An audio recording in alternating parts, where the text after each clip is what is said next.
I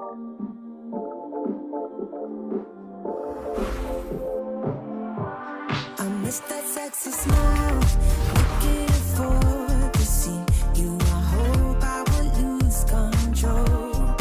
Love you every night. No checking the time. 'Cause I was loving you all night long. I can let you go.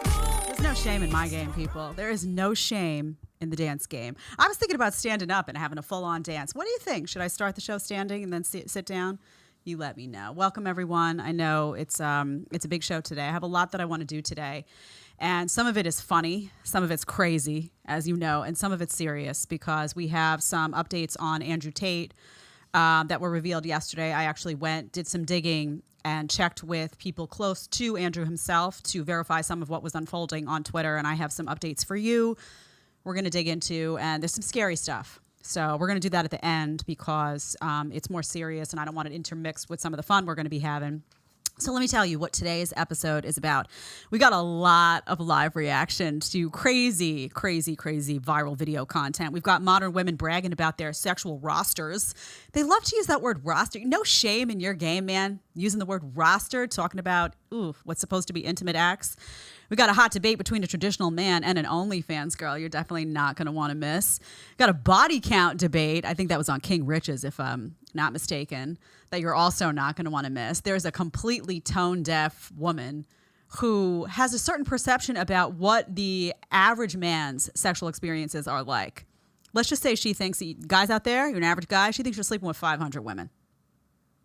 Okay. The brainwashing goes deep. We have, we've got women saying they choose career over love. We know that, but we've got an admission on camera. So let's talk about why that's happening and what the consequences are. We've got an untraditional woman. She's not traditional at all. She thinks she is. She's not. And she's saying she wants a traditional guy. Interesting. And we're going to talk about how modern women are conditioned to believe they don't need a man. It turns out that I don't need a man stuff, it breaks down. It breaks down when life gets hard. We've got some video to show you when and how that happens. I'm also going to expose some leftists. We got to get the politics in here as well. Turns out some leftists are crying again. There seems like they're always crying, right? They're crying about having to work. Instead, they want you to work to pay for their stuff. You down? No? Shocking. I didn't think so. You shouldn't be. And we're going to close with that, like I said, that important update from Andrew Tate and his team. I have reports from CT scans here. There's stuff going on. Let's just say that it's quite serious, and we have to shine a media light on it. So I'm going to do my part today, and then hopefully you're going to do your part once the show wraps and get this stuff out there, get it heard, get it understood. So before we start with a modern woman and her sexual rosters, nasty, let's talk about who this show is brought to you today by. You know that the Matrix wants you sick. I say it all the time. They want you sick. They want you dependent. They want you all of those things. I'm here to make that very, very hard for them. We have a special offer from a fantastic company today called Ro Casa. You know I love it.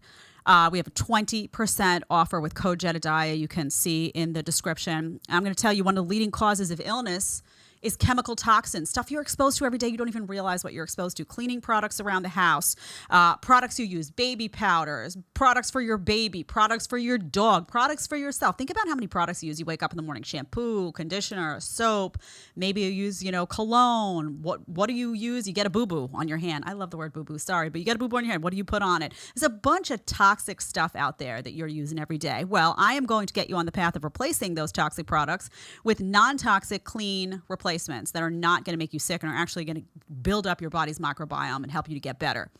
So Ro Casa is a company that takes this very seriously. They provide high quality, non-toxic, clean products, no nasty chemicals whatsoever. I buy stuff for myself, for my husband, for my parents, for my toddler, for my home, and for my dog. No joke. All from this fantastic hub. It's a family-owned, Texas-based company. Your products are made in the USA, which is fantastic. You always want to support made in the USA stuff. They extensively research and source the purest, the cleanest products. I can tell you that because I don't just trust what they say. I went and had their products third-party tested by someone that I trust implicitly. And they tested out fantastic. So I was very happy to see that. I ordered a bunch of stuff. They have fantastic customer service on Facebook. Anywhere you have a question, you can go. Facebook, Instagram, website chat, 7 days a week. They will answer your questions. Before I got to know them personally, that's what I did. And they were fantastic to work with. They have 200 handmade handmade products for your home, your personal care, your wellness, everything. If you are struggling with sleep, you need better sleep, they've got a product for that. I use it. You want a new non-toxic skincare routine as a female, as a guy. You don't want to put some toxic stuff on your pores after you shave, whatever it may be. They've got that stuff ready to go. They have a best-selling hair spritz I've been using that supposedly helps to restore hair. I've been loving it. Doesn't irritate my scalp. None of their products irritate my skin, my scalp. You got eczema, you got psoriasis, you got something going on where your skin's very sensitive. This is the place to go. You have a baby with sensitive skin. This is the place to go. Over 600 babies, this is awesome, have been conceived with the help of their hormone support blends. Very, very cool. All natural, all non-toxic stuff. They sell bundle packages also. If you have a baby shower coming up, if it's your mom's birthday, if you got a girl at, guys in the chat, girls love products. They love products. They do these bundles where you can buy a whole bunch of stuff at once. They will be ecstatic. Absolutely ecstatic. My favorite products, they have a deep sleep salve. I love it. I'm obsessed. They have a body scrub that smells like coffee. Oh my God, it's delicious. I used it today. It smells quite nice. They have an elderberry immune support. I always take that in the morning, especially when I'm going to travel. This is all clean stuff to build up your immune system. You wanna defeat the matrix? Build up your immune system. I'm telling you, with what's going down in hospitals today, you don't want to land in one. This is all I'm going to say. 20% off all orders with code Jedediah. Try it. And here's what I always say. You want to get healthy, you got to start with the products that are around. You're inhaling all that stuff. Your lungs you don't want any of that. Try one product at a time. That's all you have to do. One product at a time. I did it that way. And over the course of a year, I got rid of all that garbage. Now my house is like, it's like a little clean bubble. And I love it. Rocasa, thank you. I love you. I mean it from the bottom of my heart. All right, let's go. Let's get these modern women. I've had enough. Sexual rosters. Imagine promoting casual sex. Nasty, disgusting. Let's go to 1354 Deli. But are you currently seeing somebody? Seeing a few people casually. A few people casually. We got some players on the bench. Yeah. Oh shit! You got a roster, Tatum? Yeah. We got a roster lined up a little bit. Okay. So when you say a few people, what? 4, 5? How much are we talking? Like maybe 3 right now that maybe I would 3. consider maybe casually. Yeah. Okay. So not that many, right? And when you said casually dating, what do you mean by that? Like keeping it casual. Like I see them like once or twice a week. We go on some dates. Nothing super serious. We're not having like those serious conversations, like boyfriend, girlfriend conversations or anything like that. Okay. But you guys are hooking up. You're hooking up with... So that's a yes. Kind of, sort of. Do they know? Do they know about each other? Oh, yeah, well, because we have we communicate in that sense where we both know we're both seeing each other like casually and stuff like that. So Okay. we know that it's... Okay, let's pause that. So do you notice that she's embarrassed? That's one thing that you need to take note of. She's embarrassed. You see how she's like, when he's like, oh, you're hooking up with them? And she's like, sinks back. She even literally, physically, her posture sunk into the seat because she's ashamed of what she's doing. Because even though she's been programmed to say now, oh, yeah, this is fantastic what I'm doing. Oh, yeah, female empowerment. I got a roster of guys. She's spitting out the talking points, but deep down inside, she knows that there's something really disgusting about that. Secondly, I love this word casual. This is the new hot word. Oh, casual. No strings attached. Casual, casual. But it's not like it's a one-night stand, right? It's almost like they took guys and instead of progressing and having, let me date somebody and let me see how it works out and let me have all things on the table, meaning this could be somebody I really, really like. Who knows where it's going to lead? That's how it used to be, right? You'd start dating somebody. Who knows where it's going to lead? No. What they do now is they want strictly casual, purely sex, no emotion involved, no feelings. They put that barrier up, in fact, and say, this can't happen. And you know how they do that, by the way, these women? They choose men they don't really like. Because they know deep down inside that if they choose a guy that they really like, they're going to fall into that whole tangleweed of emotion. You can't help it. You really can't help it as a female. You really like a guy. It starts, one thing leads to another, and emotion comes into play. That doesn't make them comfortable. They're like, no. So they pick a whole bunch of guys that they're like, well, I know right off the bat, this is a guy that I wouldn't take seriously, so I'm just going to do nasty stuff with him. This is disgusting, though. And I can't say it enough. I swear, when I first started having these conversations, I was like, what are you guys saying? Really? I mean, I don't know. I was thinking back in the day how women were. That is not how women are. These are women who are proud of their 304 status. These are women who love the idea of casual. Do you remember when women Remember a time, any of you in the chat, where women, maybe some older people in the chat in there, when women weren't proud of that, and women used to want to settle down, right? They would be like, I want a boyfriend.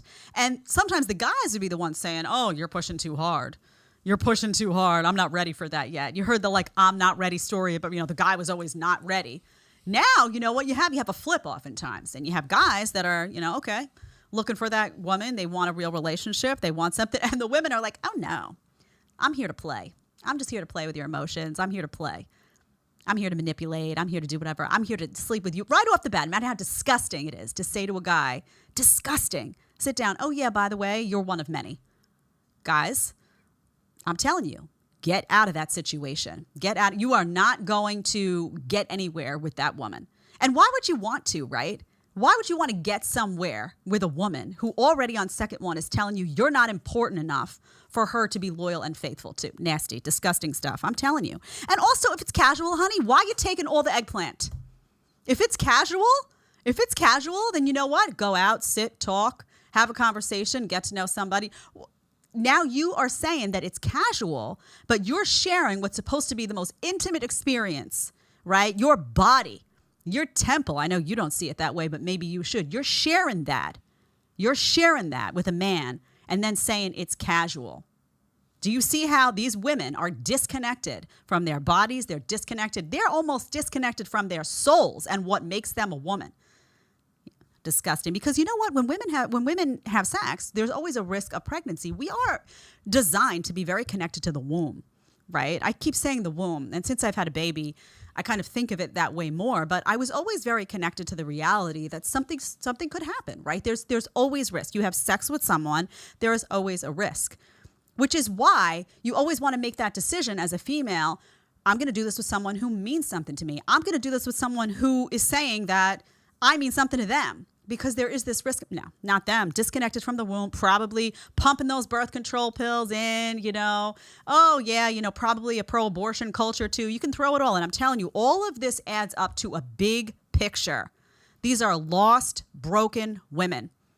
And they need to hear this. They don't need to be told, oh, it's empowering. They need to hear somebody like me sitting and saying, you're broken and you need to fix it before it's too late, before you're 35 years old looking back crying with a big old pot of Ben & Jerry's saying, why did I do what I was doing at 22 when I was at peak attractiveness and I could have really changed the direction of my life for the good? Instead, I wasted all those years. You need somebody talking to you from real talk, which is what I'm doing right here. All right, let's get into a debate. We got a traditional man. This guy's gone viral. You'll see him. You'll know him. You'll recognize him. We got a traditional man versus an OnlyFans girl. We've got two clips here, and I think it's fascinating, by the way, as we did the other day. I want you to watch the body language, watch the exchange, watch the difference between how someone who's composed and secure in what they're saying handles somebody who's not. Let's go to 13048, number 2, Deli.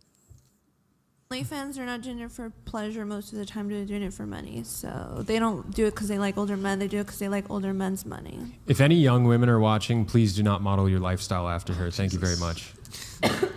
He's judgmental. And that's from the Christian man. Yes, I'm looking out for you young ladies. If you I'm ever, not judging if you. you ever, that's fine. But if you ever want to get married, there's a lot of young girls out there who want to get married someday. If pictures of yourself doing sexual things are all over the internet, your husband and your kids will not appreciate that.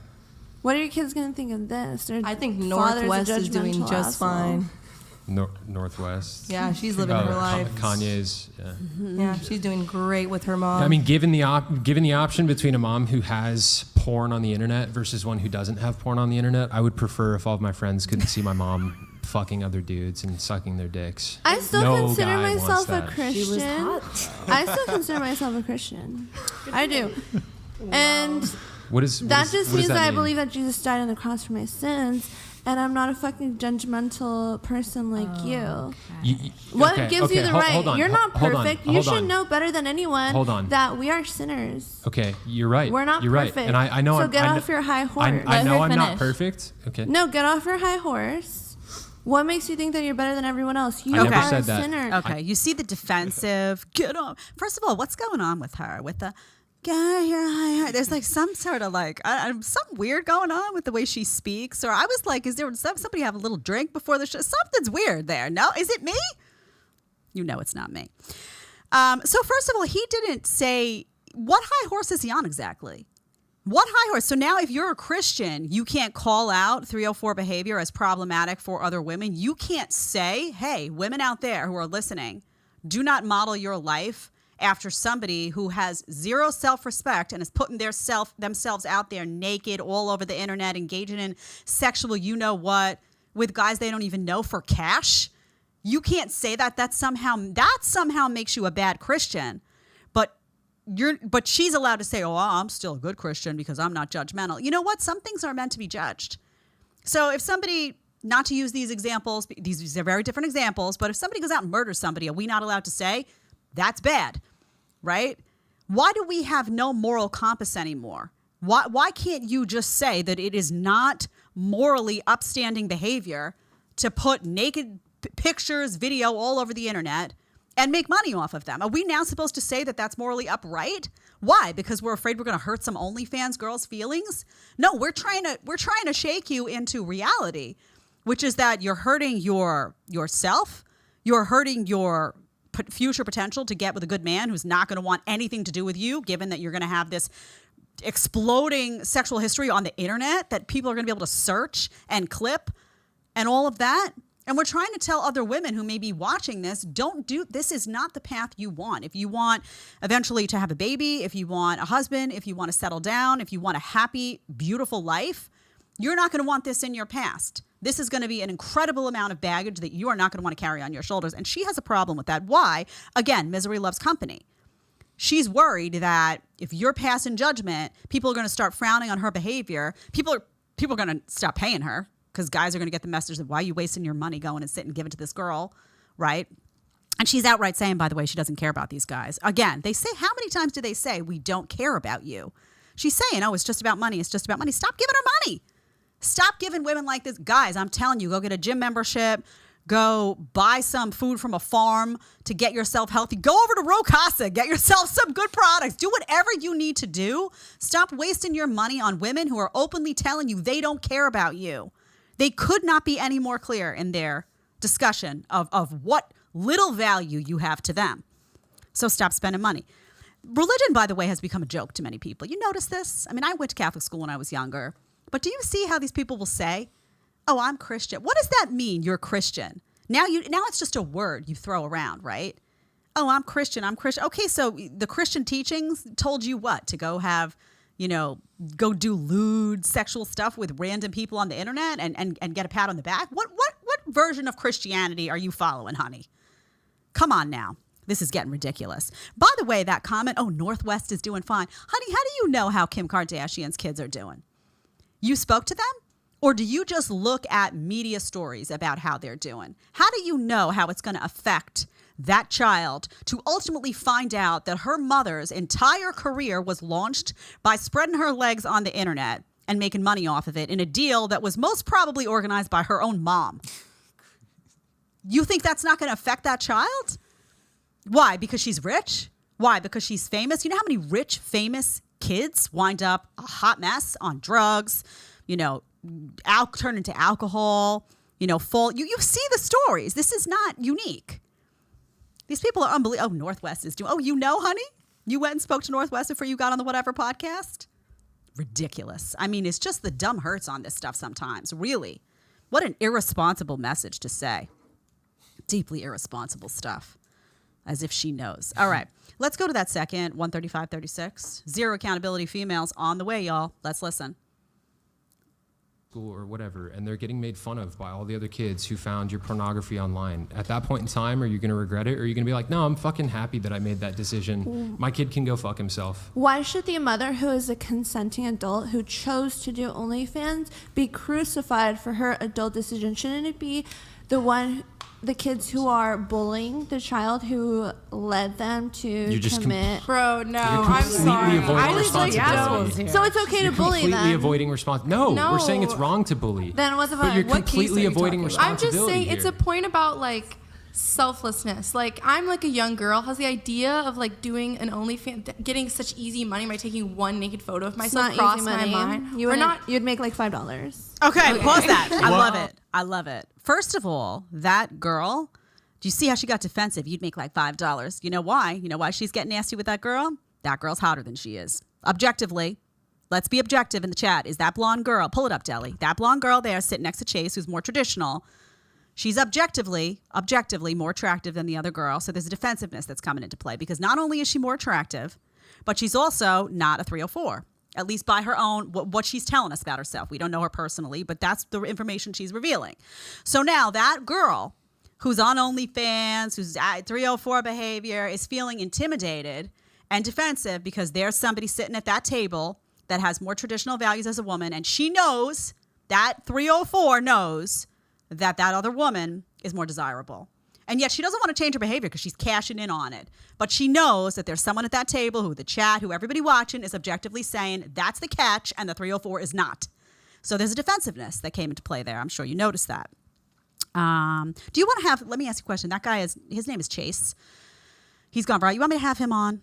Jack, can you weigh in? Do you want to hear from a traditional male that's gotten into some of these interactions? It's not going to be as fiery, right? Because he and I would agree more. But would you like to have him on and do live reacts with him to some content? Put it in the chat. Put it in the comments. Tell me what you think. I want to know. We're having MLD on, by the way. We just booked him. He's going to come on and he's going to react to his former appearance on the Whatever podcast and do some live reactions with me as well. And also another announcement. We have Destiny on Monday. Oh, yeah. Destiny's coming. Destiny and I are going to do live reaction to content. I have a sense we're going to disagree.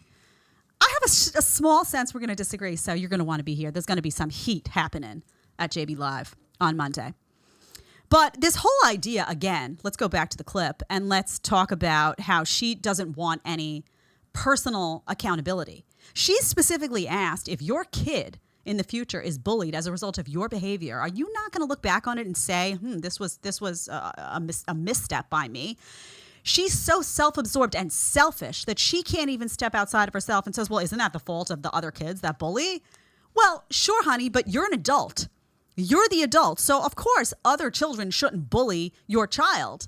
But if your behavior has led to something bad, something negative for your own child, meaning that other kids can look on the internet and see naked pictures of that child's mama, meaning you, do you not play a role in that horrific reality for that child?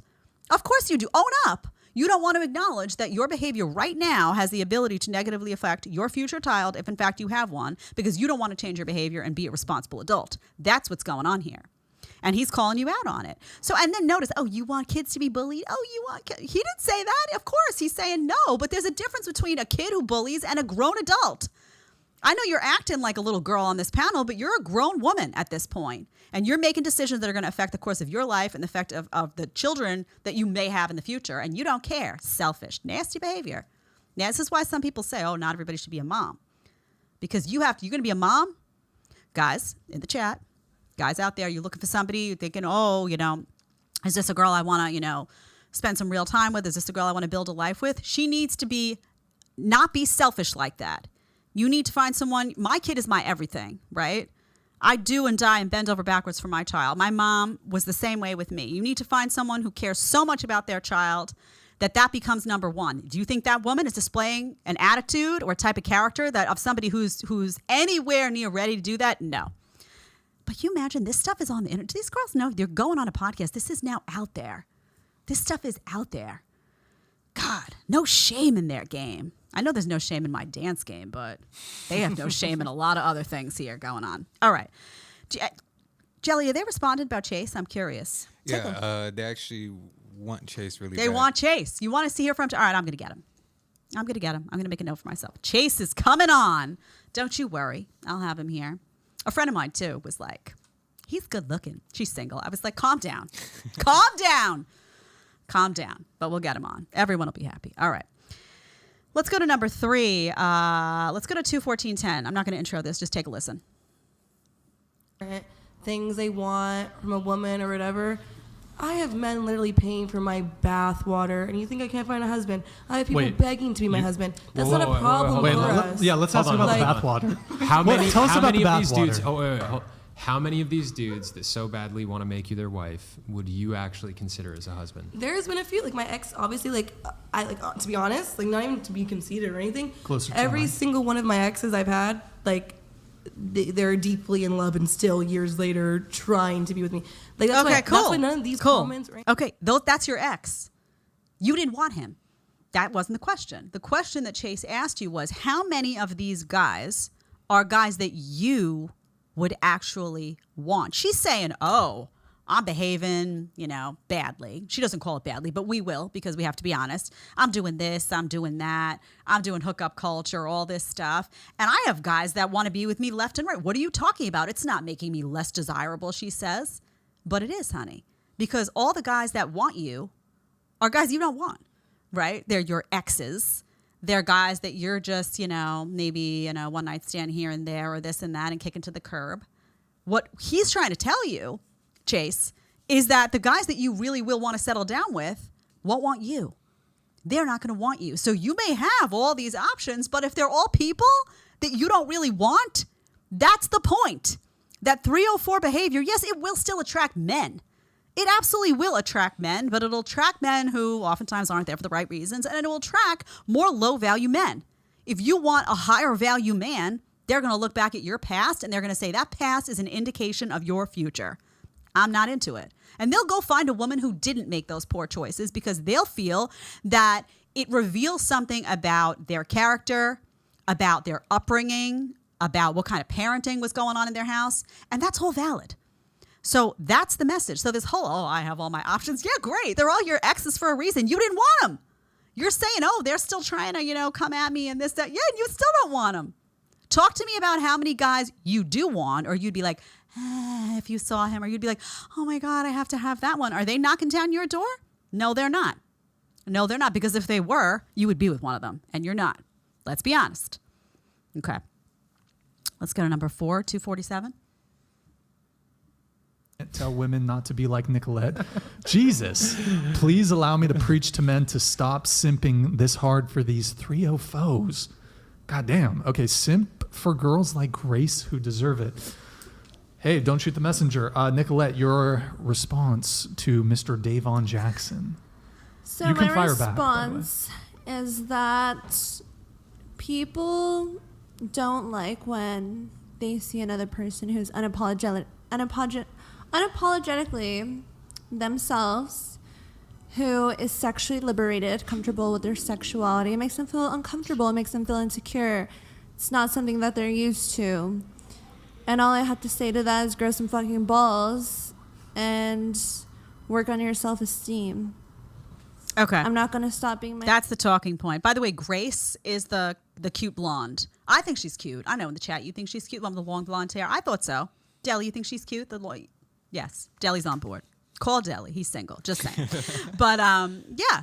So you see the tension there between Grace and this woman who's she's unhappy. This is not how happy women talk. This is not how happy women behave. The talking points, they got spewed out. Did y'all hear that? Sexually liberated. That's a talking point that came out of the modern feminist movement. Gloria Steinem uses those words all the time, has for a very long time. Sexual liberation, they often cite as something that started in the 1960s. Sexual liberation is often paired with the rise of the birth control pill for women. Women were told that was a sign of empowerment, that was a sign of happiness, that was a sign of, your self-sufficiency and you don't need a man and all that stuff. And somehow that was going to make them happy. And you have deeply, deeply, deeply unhappy, depressed, anxious women now who are delaying finding a real mate, who are delaying having a baby, and they're miserable. And they're reading much like that 42-year-old that we had on the other day that we showed that video, where she was just she looked devastated, frankly, that she had to go to a sperm donor and go that route. She was devastated because she bought the talking points. This is a young girl who hopefully will wake up at some point, who's buying the talking points and saying that men don't know how to deal. Men are uncomfortable. Men are insecure when dealing with sexually liberated women. No, honey, they just find it nasty. They just find it nasty. They're not interested in you seriously. Sure, you'll attract men. Like I said, you will attract low-value men, or you will attract high-value men who, for whatever reason, are engaging in, one-night stand behavior, who are, they're just there for the night, or maybe 2 nights, or maybe 3 nights, but they're not there for the long haul. I would argue, by the way, that that's not high-value behavior. That's a whole separate conversation, which is interesting. I always point you guys to the Belmars. Go look at Luke Belmar on Twitter at some point. He talks about promiscuity and how promiscuity in men as well is something that you don't want to do because it's a distraction for you. And you're wasting a lot of time. When you're sexually promiscuous, who are you spending, as a man, who are you spending your time with? Low-value women. Because high-value women aren't behaving that way. So you're giving your time and your energy. And believe me, even to be intimate with somebody on any level, it's energy, right? It's time. It's time you could be doing something else, right? You could be in that gym. You could be making extra money. You could be doing stuff that ultimately is going to make you more attractive to a high-value woman. Don't waste your energy on low-value women. Just don't. Don't. It's a waste of your time, in my view. So this sexually liberated language that they use all the time is an excuse. They don't want to face their bad behavior. They don't want to face the fact that what they're doing is nasty. They don't want to face the fact that their behavior is going to have serious consequences for their future and their ability to attract a high-value man. So instead, they point out and they say, oh, it's guys' insecurity. They're not insecure, honey. They just see you for what you are, and they're opting not to take you seriously. End of story. Okay. It is not liberating, I have written here, to be a 304. It's not. It's not. And it's going to be on these young women to reject the talking points. I really would love to know. Don't you find yourself in the chat? Get involved, and I'd like to hear what you have to say about this. By the way, I am reading super chats today. So get on in there. If you have a question, you have a comment, you love what I'm saying, great. You hate what I'm saying, great. I want to hear from you. Were you told, I'm curious, women, were you told that being a 304 was sexually liberating and that this was a positive for you? Did you hear that messaging growing up? Guys, do you find any of these women attractive or appealing who are proud of their 304 phase? I want to hear from you. Okay. Body count. Let's talk body count. There's King Rich's, his show. I think he uses the same set. I've said this before. I think it's the Just Pearly Things set. I'm pretty sure. She was on there the other day. So maybe they may have some type of business partnership. I'm not sure. But I enjoy his show. And I enjoy his delivery. I think he's a very interesting guy. Check this out. We're gonna dig into some body count. This girl is off the rails, by the way, who you're gonna hear. Once 5 is done, I'm gonna go to the chat deli, okay? Let's go to 2307 for now. Number 5. Always has a high body count. Do you think that matters? I feel like guys are like, if you've slept with 2 people, who was the other man? Like they get really in their feelings about stuff. Like we don't want sex as much as they want sex. Do you know what I mean? So I feel like with guys, they're very dramatic. Some people don't care, and I'm finding people that are a lot more understanding of the fact that we've excelled in the world. Like it's not about you girls. excelled by having a high body count. No.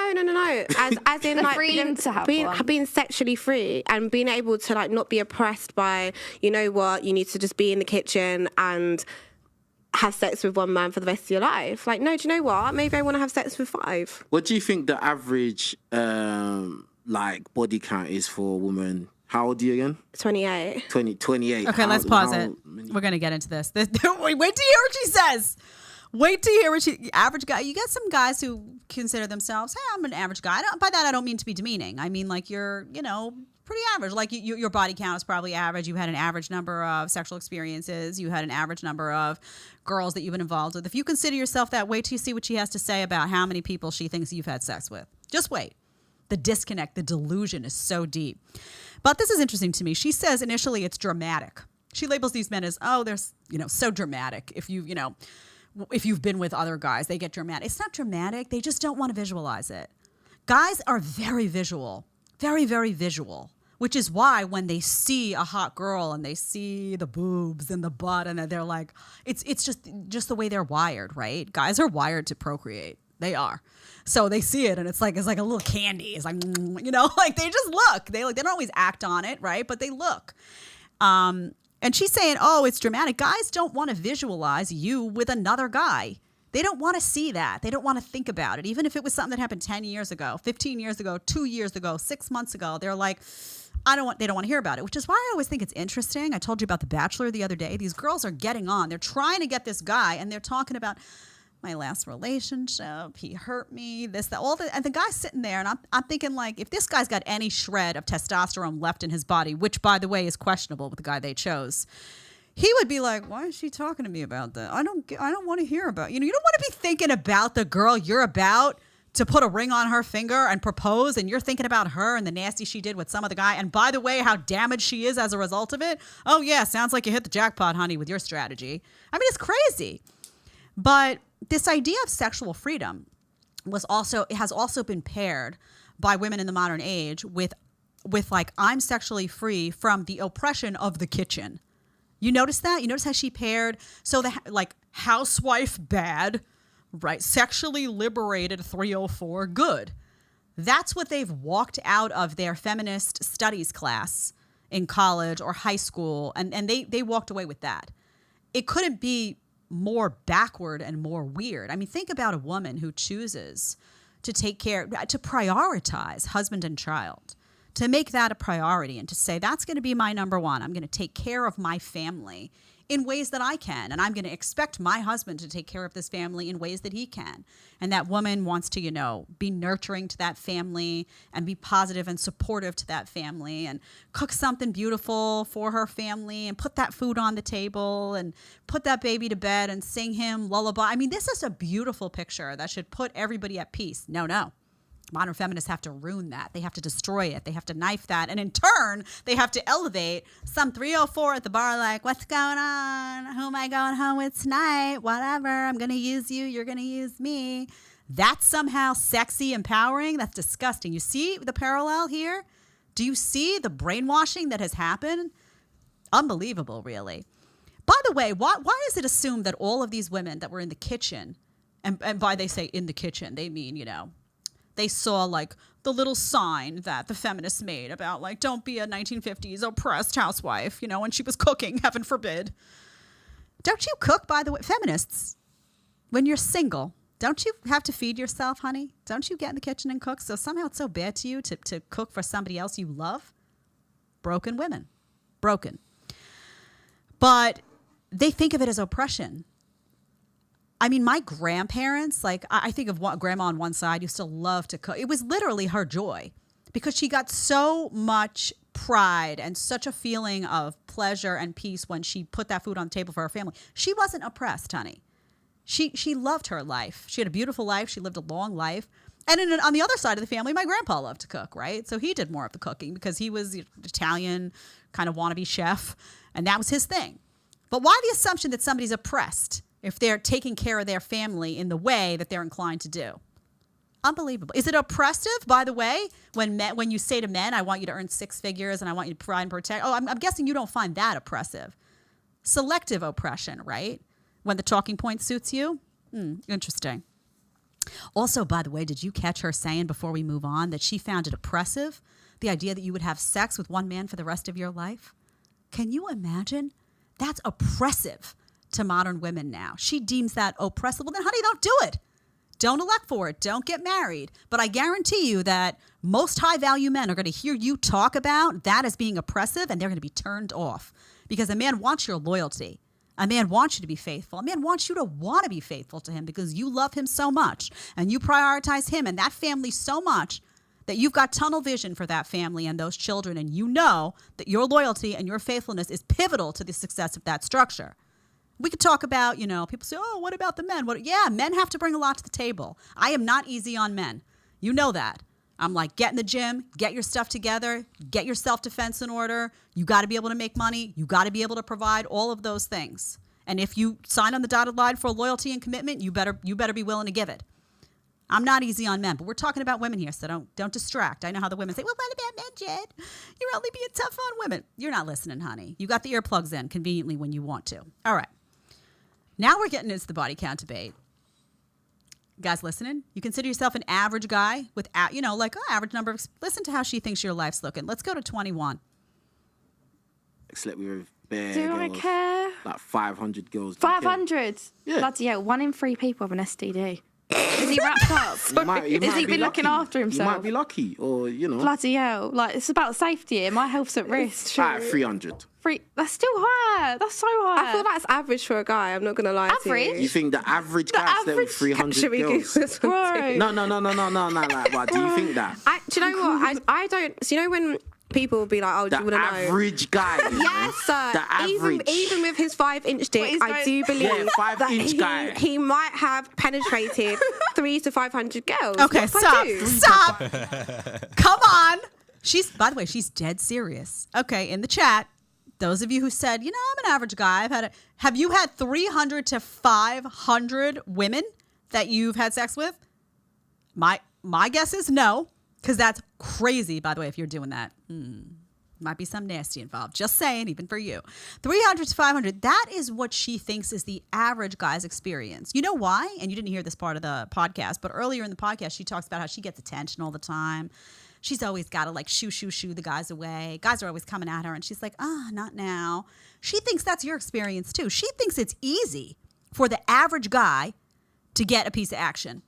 She's so disconnected from the reality of what most average men are experiencing, which is that they're sexless, which is that they're struggling to get attention from women because all women are focused on these guys up here. Even if they're a 5, by the way, those women, they're filtering their Instagram images and they're doing this nip and tuck that, and they're focused on these guys up here. So the average guy is sitting there waiting for a swipe on a dating app and getting nothing. And this is why women are insensitive to the experience of a man, because they're thinking that average men have it easy the way a lot of them do. The way they could just walk down the street and the construction workers whistle and this, that. Guys just walk down the street to the sound of silence, honey. Okay? That's how it works. They're not getting a piece of action left and right. And it's not how the idea that this is very important. The idea that she thinks the average guy's experience is 300 to 500 body count tells you how completely disconnected women are from the male experience. And you have to take everything they say with a grain of salt at that point, because they're living a completely different reality. And they have a refusal to step into a man's shoes and realize that the ease that they have in life, the ease that a lot of modern women have in life with the amount of attention you get, particularly in your 20s, guys, even guys who are 8s, 9s, they still have to be the ones to go up to women. They still have to initiate. So they still, even those guys, I'm going to pick a guy, I don't know. What's the guy we've had on that you would say is like I don't know who to, Deli, you got one to pick from the guys we've had on? Okay, whoever. I mean, we'll pick anybody, MLD, Justin Waller, whatever. They still have to go and initiate, right? I'm not saying people aren't sliding into their DMs left or right. I get it. But in a setting when they're out, if they like a girl, they still have to go over and make that happen. And they want to, by the way, because if they don't, the power dynamic is flipped and they're suddenly viewed as more of a submissive, which they're not going to want. So it still falls more on the man to have that initiative. Women, you know what they do? They show up and they look good. Done. Come on now. Okay, let's go to 2546. It might be repetitive, but let's just play it for a minute, and then I'm going to get to the chats right after this. You're saying that you think it's 300 to 500, that's normal, the average guy. I never agreed to that. I never said that. Okay, so what do you think is the average for a guy then? The average guy out there has probably only had a few, if that. Like a few, literally a few, maybe like 5. Mm-hmm. Yeah. I don't know. Why don't you know? I feel like most guys, even just like, not even like, romantically speaking to this person, like even like my guy mates, they'll tell me that, I'm like, bloody hell. Like they've hit the numbers, some of them. Yeah, some of them. But okay. Same with girls. Yeah, but some doesn't mean that that's average. Yeah, again. There's always some of everything. Okay, so let's pause it. By the way, that girl, this was shocking to me. That blonde girl is 23. Does she look Deli, put it back up on the screen. We have to pull her up on the screen. I couldn't believe it. She looks very mature to me. I'm not saying she looks old, but relax. She doesn't look 23. 23 has a certain like baby face to it. Does she look 23 to you? No. There's no way. Older than me. I mean, I would have said, no joke. I would have said like late 20s, early 30s. No joke. And maybe that's just part of a mature demeanor because 23-year-olds are typically like the girls on the whatever podcast. She's not like that. So maybe it has something to do with attitude. But interestingly enough, she's saying, well, the guys that I know you're not dealing with average guys then. You're an attractive woman. Maybe you've made certain types of choices and maybe you're not dealing with average guys. We're talking about average. Why are people unable to process things outside of their own experience? Why? Why is it always like, well, my experience? No, great. But average guy. You have to be able to talk about these things. And the average woman gets a ton more attention than the average guy. You can't have a conversation about this stuff unless you're willing to face reality. All right. Let's see what we got here. I'm reading these on my phone today, so who knows how it'll go is the bottom line. All right. It says, chats, Rip Thor. Oh. By the way, hit that subscribe button before we read this. Hit that like button. I need you to do that right now and leave a comment. I love to read the comment. I really get, so I go home sometimes. I'm like, oh, look what this one said. That's so funny. You guys are funny, by the way. You're funny. Maybe you should be hosting the show. You want to come and guest host JB Live one? Let me know in the chat. Rip Thor, $20. Great show, Jed. Your depth and understanding has grown, and your delivery set you apart. Keep calling the craziness out. Bravo. Well, thank you. Thank you. I appreciate that. Neil Ray gave $50. That was $20, by the way. Neil Ray gave $50. Started watching your podcast a few weeks ago. Love the content. Please continue to teach women the right thing to do and the right way to be a real feminine woman. It would be great if you could bring on Coach Everett Overton. Thank you, and God bless you. I don't know who that is. I don't know a lot of people. Like, there's some people I don't know in this space. Again, but I'll look into it for sure. Okay, let's see what else we have here. We have Hans Law for $10. Isaiah 5:20. Woe to those who call evil good and good evil, who put darkness for light and light for darkness, who put bitter for sweet and sweet for bitter. Oh, look, we get a bit of the Bible thrown in. I like that. Bible study with Jedediah Bila Life. I like it. Marvin Martin, $2. These ladies talk like they're high and fried. Could be, right? One of them does sound drunk. Or maybe a little bit of weed with smoke. I don't know. I don't know the difference because I never smoke weed. You believe that, y'all? I've never smoked weed. I'm serious, man. I've never done it. I do feel like I got a contact high once, though. I was in a room, somebody was smoking weed. I felt a little weird after that and much hungrier than I did before. I'm just saying. All right, Jack Timperley, $10. I have to thank you because I just launched my own podcast called The Thinking Cap, and I learned a lot from watching you. In my first episode, I tackled the Matrix and chronic illness and disability. Good for you. The Matrix wants you sick. We're going to make sure you're not. Watch Flower, give $5. Should I die? Can you please consider inviting the Fresh and Fit podcast on and discuss Myron's book, Why Women Deserve Love? I tried, y'all.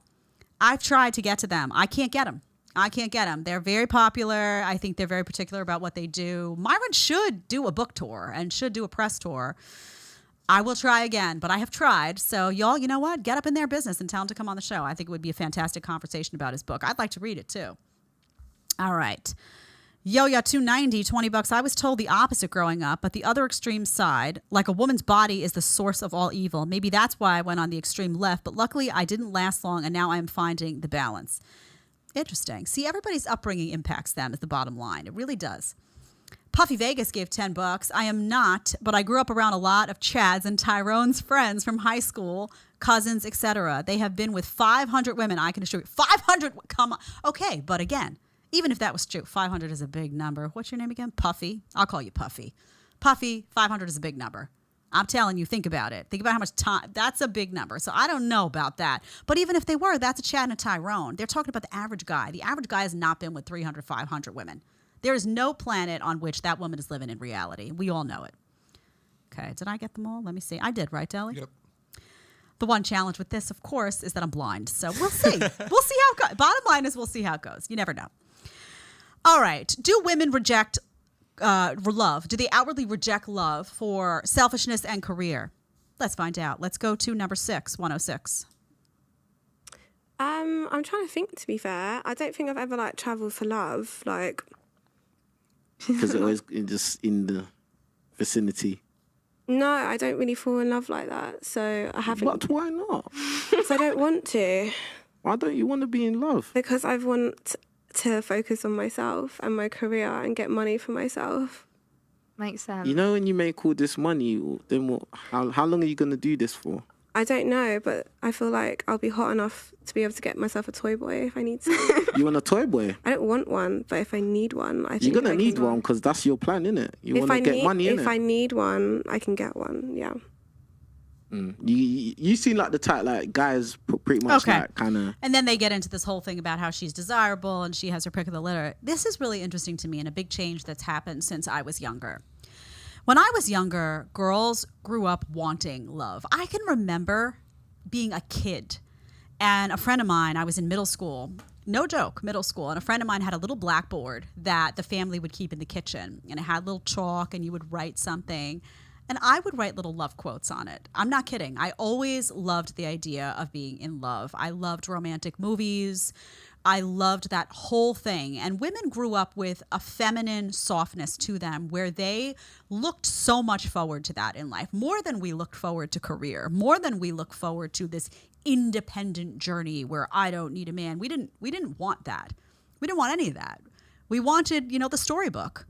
We wanted the Notebook. We wanted the Titanic story, all of that stuff, the guy that you fall in love with, the romance. And that's a beautiful thing about women. You know, the fact that we listen to romantic music and all of that stuff. Guys may not be wired the same way, and in most cases they're not, but they love that women are wired that way because that softness makes us incredibly desirable to men and means that when we fall in love with you, man, what a beautiful thing to be loved by a woman. Guys, I got to tell you, I'm with Andrew Tate on this when he talks about what a beautiful, powerful thing it is to be loved by a woman. And that's lost now. Now you have women that not only aren't looking for love, but they are intentionally avoiding it. They are intentionally avoiding that union. They are intentionally saying, I am going to focus on my career and myself, and I don't want love. I am intentionally saying, do not come at me. And what does that look like in behavior? That looks like them sleeping with a bunch of guys that don't mean anything, or spending their time with guys they know they're not going to fall in love with, wasting time essentially, because they're so afraid that falling in love with a man will cause them to give up some of what they've been told is good for their life, that selfishness, that career. They're so afraid of leaning on a man because they've been told that's dangerous. They're so afraid of a union that might actually make a phrase like, you complete me, be real to them. They're so terrified of that because they've been programmed. And in turn, they've lost what makes them beautiful. That's why you see guys today talking about these hardened women. And I hear it all the time. Women are like hard. I don't want a hard woman. In the same way, do you want a woman with a washboard, six-pack, stomach? No, most guys don't want that. They want a softness. I always joke that I put a video up on Instagram this morning saying that, a lot of things that women hate about our bodies or complain about are things that men love. I always had like a little bit more meat on the bottom, let's just say that. And I just definitely, and I have these little, I can't show, maybe I can show you, but I'm going to do something weird now. But you see all this little like stuff? You see that stuff on the side? I always had padding around the hip area. And it's funny, when I met my husband, he was doing a bodybuilding competition. He was tight. I mean, he looks fantastic now. But he was in a competition. So it was like he was ripped. And I remember thinking like, oh my God, I'm going to be with this guy. And he's going to be like feeling all the squeezies and like, is that going to bother him? Because I was, I really wasn't in the right head of really understanding men like different things. And I remember him saying, I love that part of your body. Like, that's what I'm drawn to because there's a soft and supple feminine component of that layer of a little bit of fat that you got around the hip area. Guys know it. Guys, if you touch a woman's body, it feels like a man's body, you're going to be like, You want a little bit of, you know what I'm saying? So it is what it is. Anyway, what was I even talking about? I mean, sometimes I just completely lose it. Regardless, these women have lost their essence and they've lost what makes women so unique and so valuable and so special. Imagine saying, I am going to avoid love. I am purposely going to create a life where I'm going to have a boy toy. What are you going to do with a boy toy, honey? Pay for his stuff? Honestly, you're going to have a boy toy, what? To come in and have some, what are you going to be, 40 years old? Let's say you follow this career path, you make a lot of money and you're 40 years old. Fast forward, I don't know how old she is, maybe 25, I don't know. Say you're 40 years old and you've made a lot of money and you know what you're going to be? Lonely, 1. 2, what are you going to have a boy toy roll in for a night? You're going to have ungratifying sex without emotion. Great, yay. He's going to be out of there in 2 seconds, right? And what? He's not going to provide for you. He's not going to protect you. He's not going to do any of that. You're going to be paying his way. Maybe you can take your boy toy out for lunch and then he can go home with you and you can have some meaningless sex. And then what? Bury your head in your career and somehow pretend you're happy? That's what I'm trying to prevent young women from doing. There's no happiness in that. And, people always say to me, well, Jed, you married late. I did. And a lot of that has to do with me living in New York. But I wasn't doing 304 stuff. And I wasn't actively saying, I don't want to find love. That was not what I was doing. Was I in the wrong place? Yeah. Should I have maybe moved to a small town? Yeah, I would have changed things. Then I wouldn't have wound up with this amazing man I have right now. So no regrets for me in that respect. Regrets in other areas for sure.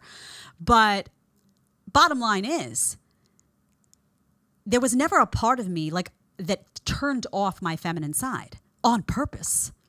I can't relate to it. Turning off your feminine side on purpose. I should do a whole thing, by the way. I did this early on, but there weren't enough people on the channel at that point talking about this and why it's different. I think I might have had the conversation on air with Rolo. I have to look back, but people were saying, but you married late. Yes, that's why I'm doing this. That's why I'm talking to you young women. I'm trying to tell you there were things that I did that worked out for me, but it doesn't work out for a lot of women, and here's why. There's so much that I internalized that I wish I hadn't. That's why I'm doing this. Learn from the things that I did that I would do differently. Learn from them. That's who teaches. You know how sometimes you have people make mistakes in life and they're the best people to explain to you like, hey, listen, it may not work out well for you. And here's why. Here's a better path. That's why I'm doing this. Okay, let's get to the crazies. Let's get to number 7.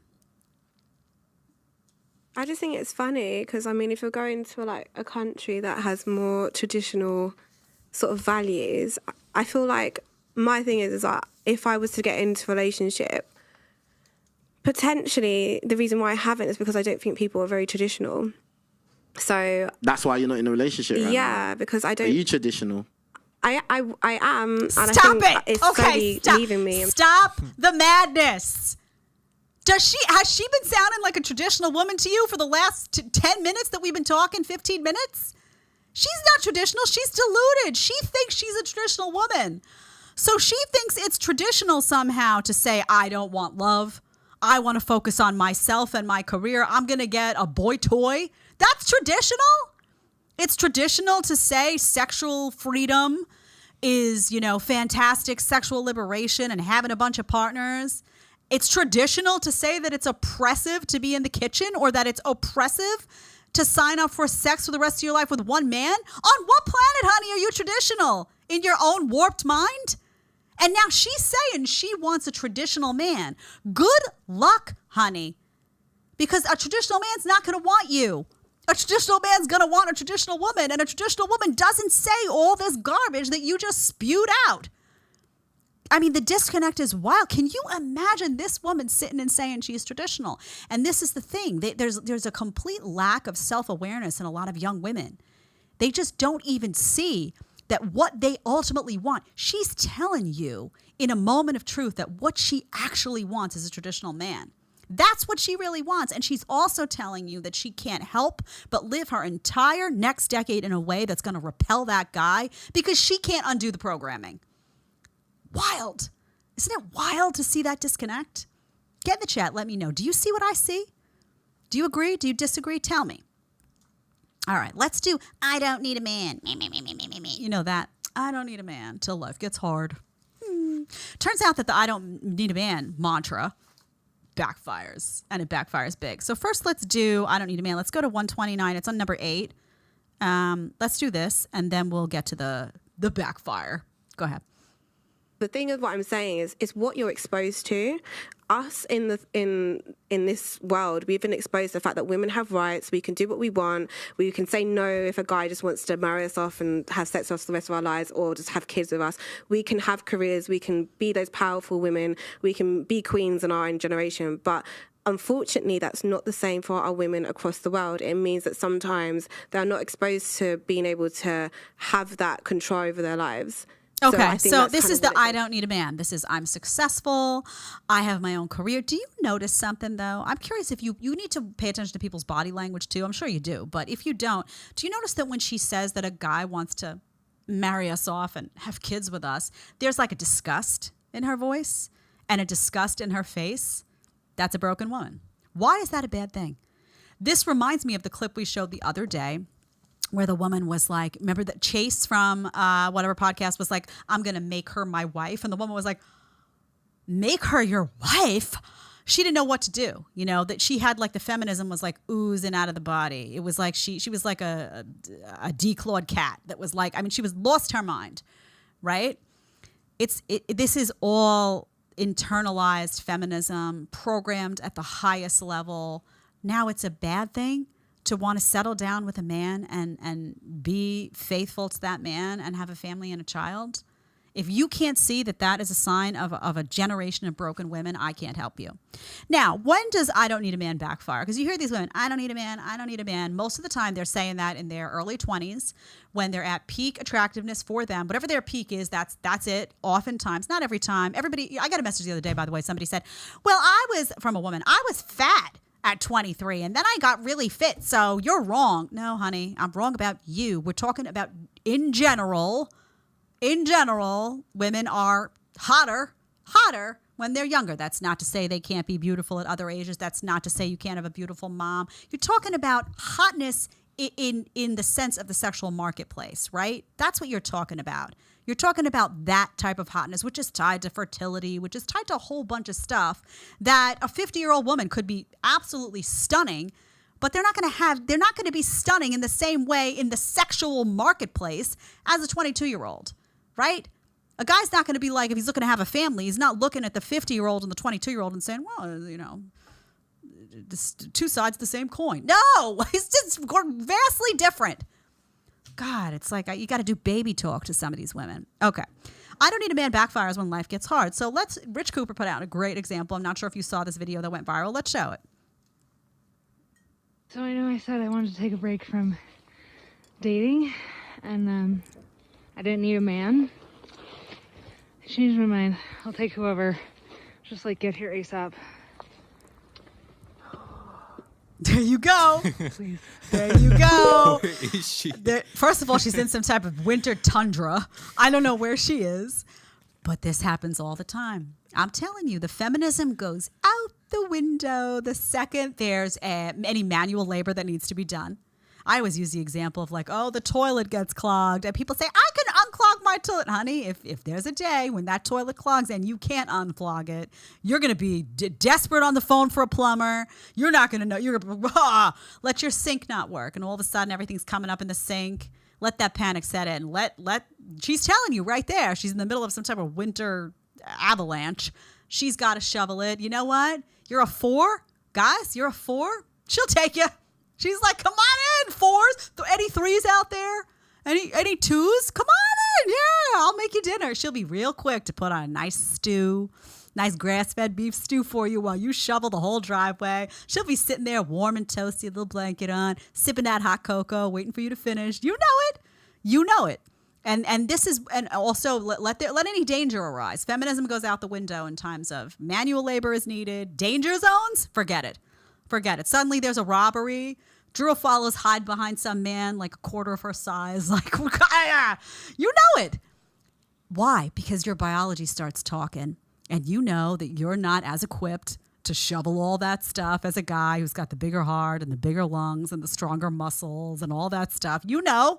And you know that it's not your proper role, right? Like you shouldn't be doing that. And you wouldn't be doing it if you had a man by your side. He would be doing it. And you'd be sipping the hot cocoa with a little blanket, watching The Notebook, shedding a tear, wiping it with a little kerchief. You know that. And that's what you want. Maybe baking some cookies for everybody. When he's done, he needs that little carb refill. Everybody resorts to the traditional roles when life gets hard and complicated. All the time. This feminism is like the talk of the privileged. That's all it is. The talk of the privileged. Let war happen. You think all the women are going to be like, sign me up first. I'm there. I got this. No. They're going to be like, all of a sudden you'll see lots of admissions. I can't do it as well as the guys. I'm not strong enough. You know, you'll see a lot of that. Wait for it. We may be going that route with this administration, trying to get us into a war the way they're behaving. All right, let's talk some leftists and soy boys, and then we're going to get to Andrew Tate. So why are leftists always crying? You ever see those memes, the liberal tears? They're always crying about something. This time, they're crying about hard work. They want you to work to pay their bills. What do you think? You ready? Let's play number 9. Dude, does anyone find it fucked up that we just have to, like, go to work every day? And we can't not go because then we can't live? And eat nice things and have a nice house and have nice things and do cool things. You can't do anything without money. You can't have money if you don't go to work. You don't go to work. Yeah. Oh boy.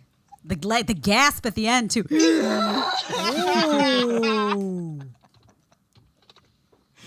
Oh man. Let me just say, okay. That was an ugly cry. I ain't like, you know how some people cry and it's like, ooh, that was, I don't know if I needed to share that with you. But so I look on Twitter and what it said above it is our modern society is surely the only one in all of human history where these words have been uttered. 300 years ago, you would wake up at 4 a.m. and do backbreaking farm work until sunset every single day. And if you didn't, very simple, you starved to death. Now we got to listen to this woman. That is a woman, right? Jelly. Yeah. It is, right? Mm-hmm. I hope so. I mean, listen, one never does know. It could be, and I don't know how she identifies. But bottom line, I had to do a couple of takes on that one, but I believe it is a woman. And she's sitting here talking, crying about this. What is her solution, by the way? Is this another one who wants you to work? You need to get up and toil and do all of this, and so that she doesn't have to? So again, I'm going to say, now I will guarantee you, if you search this person, I will guarantee you that this is a political leftist, and that if you ask her how she feels about feminism, she's going to be like, yeah, women's rights. In the meantime, this woman is begging for a masculine man, right? That's what she really wants. She wants somebody to do, hey, why am I doing it? You probably led your whole life in such a way as to not attract that man, one. And number two, this is not how society works. If you want something, you got to work for it, right?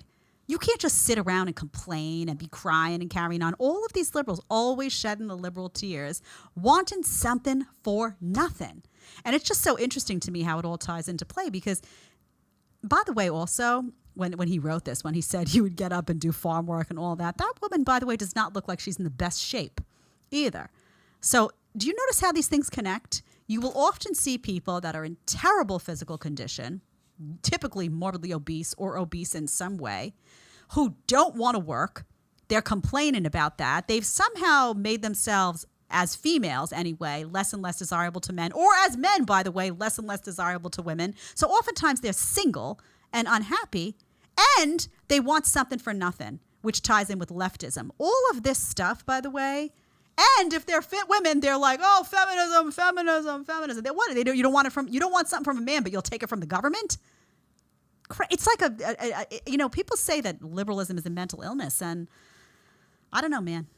It's looking more and more like that could be a possibility every day, is all I'm saying. Something is wrong that's snapped in these people. All right. Who wants to hear from a soy boy talking about muscles? This was too much. Okay, get ready. Number 10. Here's why the gym does not matter. I'm tired of guys that are like, oh, I'm going to the gym, I'm trying to get fit. I feel like I have a pretty decent tone. I don't need to go to the gym. Because you pull up to the gym, making less than 10K a month, pulling up in your bullshit fucking Corolla, and I pull up in my McLaren. It's not even a contest, dude. No one gives a fuck about your muscles. Most of the guys that go to the gym, I'm sorry to tell you this, but you're fucking stupid. All that pre-workout that you're taking is making you more stupider. Okay, let's just pause on that for a second. This guy's, listen, I think he might be skinnier than me. I'm not going to lie. I'm not saying he's weaker than me because it's very strange. Some of these little guys, powerhouses. So I'm not going to say that, but this guy is skinny. He's skinny, and he's trying to say that guys who go to the gym and build up their muscles are doing something wrong. So let me just tell you guys, you're not. You're not. The reason that women are drawn to a larger physique in a man is because, again, biologically, we see that and we say, all we feel in that moment is safe. That's it. That's as far as it goes. You want to know that the person standing next to you is capable of handling whatever situation comes your way. So you don't want to feel like you're with a guy who you could beat up. You don't want to feel like you're with a guy who another guy could easily beat up. You want to feel like a sturdy man is next to you. So the go to the gym there's multiple levels of this. First of all, women are attracted to men who take care of themselves. So going to the gym is a sign that you take care of your health, that you prioritize your health. And we like that. We find that attractive. Discipline in a man is very, very attractive. Secondly, we want a man that looks sturdy and feels sturdy, right? Who has a commanding presence in all areas of life, including the bedroom, by the way. Who has a commanding presence in the gym. Who if harm came your way, would be able to defend and protect. Right? If he's a little wimpy guy, and that guy, no disrespect, but you look wimpy in that video, you're less likely to be able to do all of those things. That's not to say you can't have a small little person that does the karate and all that. Again, these are the exceptions. But women are drawn to muscles 100% because it reads as safe, protective, and sturdy. So this is a soy boy. Now, he's lazy probably. He doesn't want to go to the gym. He sounds like a little rich kid, to be honest, in the sense that sounds to me like somebody who maybe there's some family money, there's something going on. I don't know, but just the way he demeans somebody who would show up in a Corolla, I found that nasty. You don't do that. By the way, how do you know the guy that's showing up in a Corolla isn't loaded and just happens to not spend money on his car? What a dumb thing to say. You know, not everybody is out to be showy all the time. Some people have a lot of money in the bank, they're working hard, and they're like, I don't care what kind of car I drive. Not everybody is wired to be showy in that respect. And he'll say, well, they're showy about their muscles. No, maybe that's about their health. Maybe that's about something that's a little bit deeper and more important than just showy. Okay, it's very attractive. Muscles are attractive on a man. Don't believe the hype. Okay. Is there stuff in the chat, Deli? Yeah, it should be a couple in there. Let me see. Let me read these before and then we're going to do Andrew Tate, which is a much more serious topic. But would you consider, this is Poseidon for $10. Would you consider interviewing Suzanne Venker? I think ideas from you both would be insightful. I would consider that. Yes. Yes. Let's see. Omega. Rosetsu gave $5. It's not just women, just American women who places self-interest in front of love. As the consummate passport guy, I am saying get one and go elsewhere. Interesting. We did the Passport Bros. Go back and watch the Passport Bros episode with MLD. He lives in Japan, in Tokyo, and he talks about this quite a bit. Go back and watch that one if you're interested. Mazen Galiden. I'm not sure if I said that right. Ladies and gentlemen, is it just me or the prince in the classic Cinderella cartoon somehow used the so-called lover boy method? I don't see the difference between Andrew Tate and the prince in Cinderella classic cartoon. Interesting. We're going to get to Andrew Tate in a second. Is that the last one? I think that might be the last one. Okay, good. We're going to do one more round of chats at the end of this Tate segment that I need to spend a second on. Let me just gather my stuff here because I want to make sure. Okay, so some news has come out. Some news has come out about Andrew Tate that's unpleasant and a bit scary and concerning. Actually, a lot scary and concerning. So let's pull up that first tweet that I have there on number 11, Deli. Okay, so you know Suleiman, I had him on here a few weeks ago to discuss the Tate case. And you see that I commented above it saying there are a lot of really bad people who want Andrew Tate dead one way or another. Suleiman actually said this: Andrew Tate, medical update, possible cancer. I don't know if you saw this released yesterday. The CT report is extremely alarming. Andrew Tate may have lung cancer. Urgent biopsy needed, and a 6-month delay could be fatal. There are reports he lost 10 kilograms in weight, which is also a sign of cancer. Cancer could be incurable now. So obviously, I got concerned about this. I then saw a tweet from Sterling Cooper. I'm gonna go through those reports with you in a second. Those are CT scans that I looked into, and Sterling Cooper then had tweeted, this is the second tweet, Deli, in that list that says, those of us close to Andrew knew he had lung cancer for a while. Sterling and Andrew Tate are very close. Consider this. 1, he took over the internet while fighting cancer. This should inspire you to reach your potential no matter what is in your way. 2, if Romania denies him medical treatment, it could kill him. So I went back and I read these. I'll tell you what I confirmed on the back end with the folks close to the Tate and on the Tate team. But I looked back at the findings here, and what was listed in that original tweet from Suleiman is information about CT scans that were done. And these leaked out. I'm not sure who leaked them. To be honest with you, it wouldn't surprise me if the Tate team leaked. If I were on the Tate team, I would leak these myself, because now this guy has been diagnosed with something quite serious. He's been in jail for quite a bit of time, and they are denying him access to proper medical care. So if something happens to him, it's going to be on them at this point. And when I said that there are people who are invested in Andrew Tate dying, I mean, there are people who want this guy dead one way or another. They do.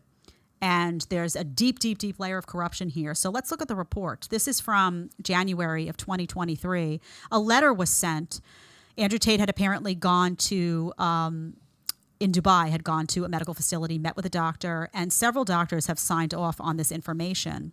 I see one here, but I believe there was a second saying, I'm writing this letter in my capacity as Mr. Andrew Tate's primary care physician. I am a consultant in family medicine and medical director of King's College Hospital, London in Dubai. And then they explain what's gone on here. There is a lesion in his right upper lung that was located.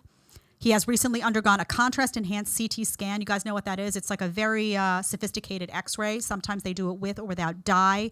He had it done with dye, from what I can tell, on the 12th of December, 2022. And there were some concerning features of the lesion that require urgent investigation and tissue diagnosis. That means they need a biopsy. So this was sent, this letter, in January. He was seen in December of 2022. This was sent January 2023. He's in jail at this point, and they're saying This requires urgent care. This is his doctor saying this, and that he needs a biopsy. They have not allowed him to get that testing done. He's still sitting in jail. We're now in March. So they go into some details that they're saying that his case was discussed, and there were procedures that were on the books, that were put on the books in December. He was supposed to get a PET-CT. That's a different scan. That's it's another form of an X-ray. It's a little bit different from a CT. He was supposed to get a bronchoscopy. I'm not sure what they do there, but I'm pretty sure there's a biopsy involved, and tissue sampling. There you go. Via CT guided biopsy. There you go. To figure out how serious it was, to figure out was there spread, to figure out, the degree of malignancy of what's going on in there. So I see that. Then I see another sheet from, I'm not sure if it's this is sent February 23rd, 2023, a follow-up by the same physician giving a whole schedule of things that have gone down. The 5th December 2022. You can show these, Deli. That in the first tweet, by the way, that I sent you, these are there in the tweet from Suleiman, if they want to see them. I don't know how much you're going to be able to read, honestly, from these, so I don't know if it's worth it to you, but in the first tweet from Suleiman at the bottom, you can see them. It details all of his appointments so that you can see that he had an appointment, he had a consult, appointment for a chest x-ray, appointment for a CT scan, appointment to consult with a pulmonologist that he saw at the appointment on, listen to this, everyone in the audience, at the appointment on the 14th of December, 2022, and following a multidisciplinary team meeting discussing the abnormalities seen on his chest x-ray and CT scan of the thorax, Andrew was scheduled to have further investigations. He was scheduled to have these done in January 2023 when he was expected to return from his travel. So he was supposed to go back to Dubai in January of 2023. He was expected to go back, and he was supposed to have the following things done. Urgent, it says urgent PET-CT scan, bronchoscopy, and CT-guided biopsy of the lung lesion. That was supposed to happen in January. We're in March. When you're dealing with something that's malignant like this, when you're dealing with a cancer of the lungs, do you understand what a difference 2 months can make in somebody's life? I mean, it really could be, and I'm not saying it is because, again, I don't know that anybody could say because they're not doing the proper testing, but I don't know if it's life or death at this matter, but at this moment. But this is very, very serious now that he's being denied treatment. And it goes in and talks about the findings, by the way. There's a separate sheet that says it demonstrates popcorn-like center calcifications, multiple satellite lesions, and probable nodular infiltration of the interlobal septa. It goes into very specifics from the imaging. When you go get imaging done, you get a report, right, that comes to your home. It goes through to your doctor. You go over the report with your doctor. That's what this is. And I think the reason that this has been released, it says here actually, this is the diagnosis for him. The differential diagnosis includes a hamartoma. The satellite nodules and infiltration of the surrounding tissue are findings suspicious of a more aggressive neoplastic lesion. That's a cancer tumor, people. Tissue biopsy is recommended. So I don't know how serious this is. I know the word cancer, you got a malignant tumor in your lungs. It's not good. Okay. You've got a doctor saying we see something abnormal. We need to go in there. Follow-up testing is scheduled. We need to see if there's any spread. We need this biopsied in a few weeks. You're on the schedule, and now you're sitting in prison for 2 months. By the way, remember that Andrew Tate was rushed to the hospital on at least one occasion. Tristan Tate actually was sent to the hospital on at least one occasion. You know the conditions inside the jail are horrific. You know he's not had access to his American legal representative. He spoke to her, Tina Glandian.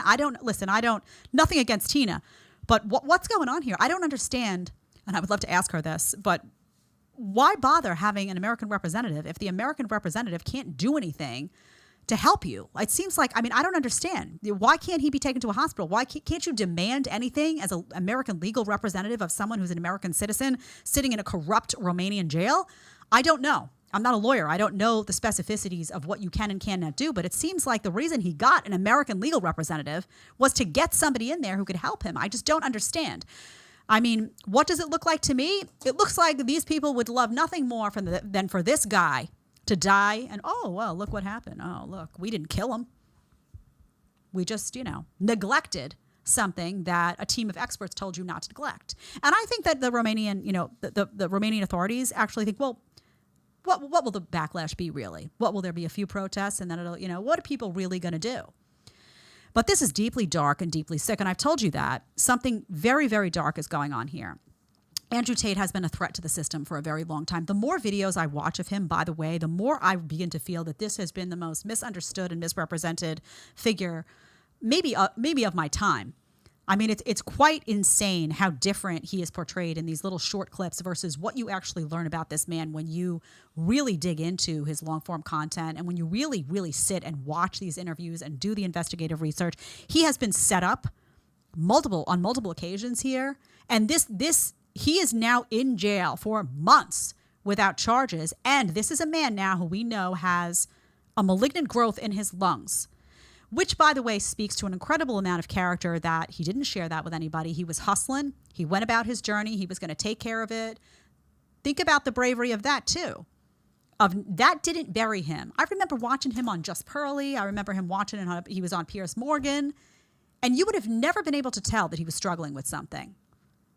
That's something to aspire to, because life throws you a lot of curveballs sometimes, and some of them aren't good. It's something very deep to aspire to, that you would be able to conduct your life in such a way that people wouldn't know that you had this level of concerning health issue going on. Wow. And people were saying I have more respect for him now than ever. And I'm very worried about what's going on. I'm very worried about an American citizen who finds themselves in a corrupt jail. And by the way, I remember when we had that conversation about the U.S. Embassy? I have one more update for you on this, and then we'll wrap up. But I had told you that the U.S. Embassy isn't going to get involved, and they didn't. They were approached, and they denied. The U.S. Embassy said, no thanks. Why? Because they want to see this guy disappear as much as the corrupt Romanian authorities do. When I tell you, I keep saying there are really bad people that want him to disappear, they are not helping him. The U.S. Embassy is not helping this guy. They find his messaging problematic. This is a guy going after the Matrix. They are the Matrix. You think they're going to go and, oh, yeah, let's help Andrew Tate? No, heck no. They've been terrified of him for a long time. And they're very happy to have some way now to take him out. So if you're asking if I think the powers that be, we talk about this big structure, this big, we talk about the WEF, the WHO. We talk about all of this one world government structure that surrounds what comes down the pike. Do I think that that's going off 100%? Do I think calls are being made by people that are very powerful, making sure that this guy stays in jail? Yes, I do. And the fact that he is operating inside of a system that enables this level of corruption, meaning the Romanian system, only helps them. Because it would be really hard for them to do this. They couldn't do this in Dubai.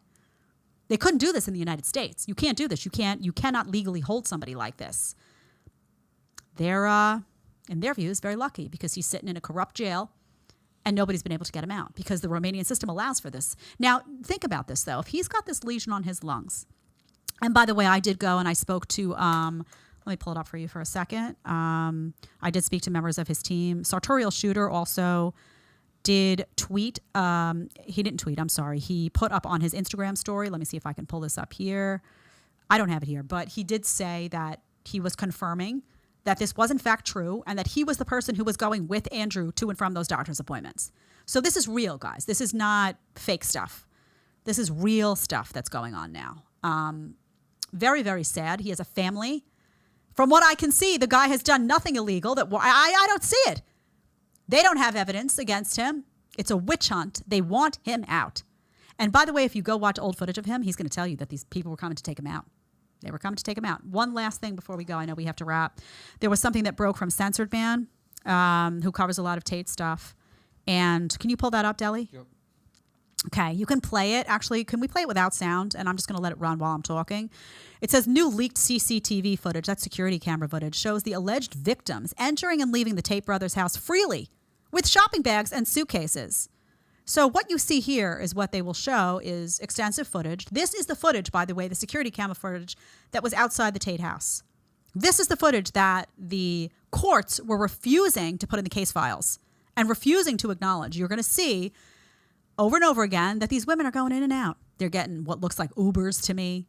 They're on their phones, by the way. Does this look like sex trafficking to you?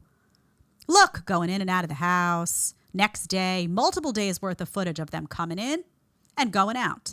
Coming in and going out. Does it look like women who were held against their will? No. Now ask yourself, and this could go on for a while, so we can pull this down. You can go, and I linked this on my page as well, so you can go look at it. First of all, you ask yourself, why are Georgiana and Luana, why are these people being held? Why? What did they do? They're being held because they want to turn those women against the Tates. This corrupt, evil system is trying to turn them against the Tates. And so far, it hasn't worked. So God knows what the conditions are for the women in those jails.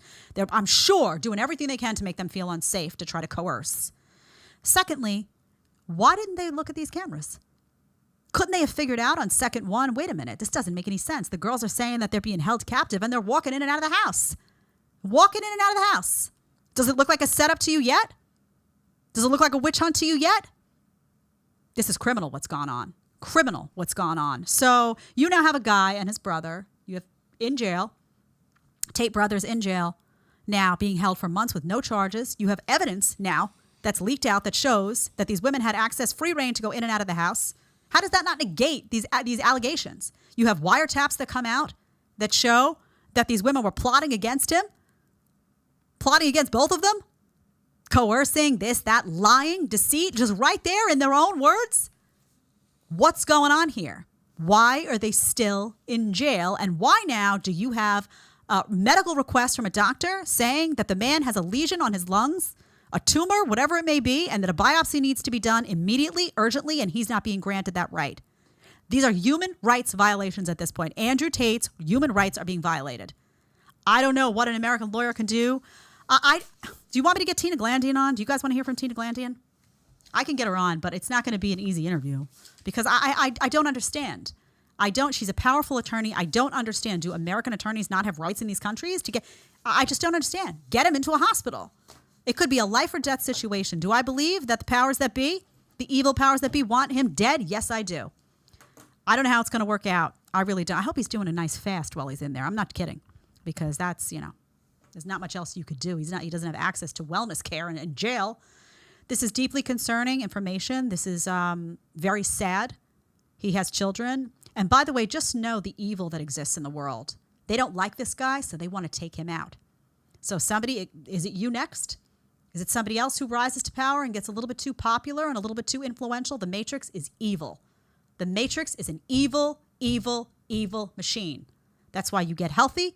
That's why you do what you can. That's why you stand up to it, because there's power in numbers. Don't you forget that. Any chats at the end? You have one left. Okay. Last one says, Adrian C. Romania doesn't care about AT. USA administration does. Well, I don't know if that was a mistake, but they don't. I can tell you right now that the United States of America, this current administration, does not care about Andrew Tate. They don't care, and they would be very happy for him to be removed as well, because he is also a threat to their willingness to be weak and join that one world government that's about to tell every single one of us what to do with our lives. Thank you, everyone. It brings me no joy to bring you a sad story like that, but you need to be informed of what's going on. And I wanted to make sure you knew I did confirm that this, if you were reading this online and like, is it true? Is it not true? I did confirm that those doctor appointments were real and happening. And this is real. What's going on? This is serious and it's real. So stand up and make your voices heard. Thank you for being here. I will see you on Monday with Destiny. Bring some popcorn is all I'm going to say. Bye.